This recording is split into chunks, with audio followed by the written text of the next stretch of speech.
You heard Joe just say it. Kevin Love, let's start there. Yeah. Not going to be available until January, but if you're a contending team before the trade deadline, you're going to make a push for him, right?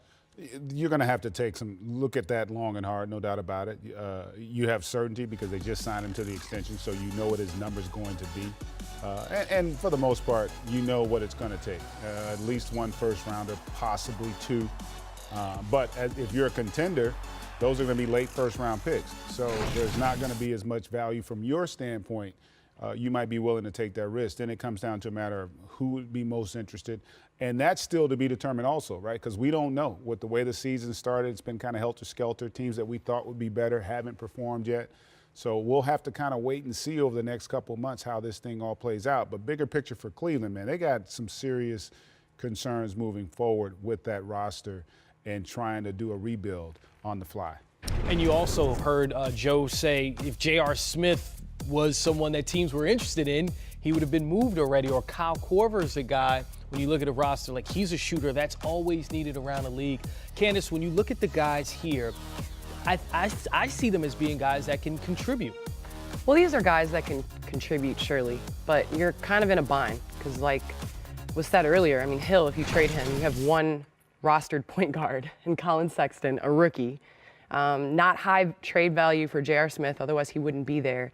But I think it all boils down to like the culture. If you're talking about rebuilding, you want to rebuild your culture. And I don't know if you're really attracting many free agents to come to the Cavs to play for an organization that's had 7 coaches and 5 GMs in, some odd years. So I think just from a rebuilding standpoint, Cleveland has a lot of work to do.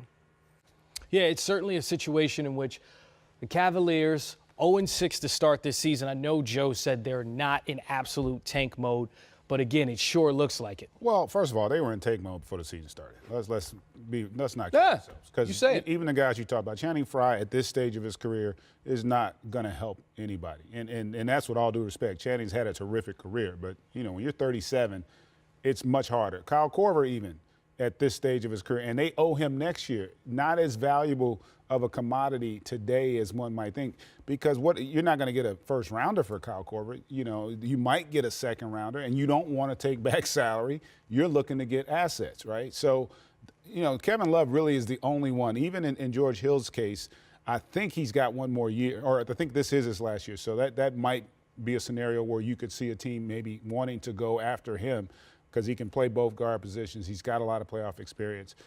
But the bigger issue, too, is whether or not those young guys that they have currently, Cedi Osman and then Colin Sexton, are they going to be ready to have a big impact on an NBA roster?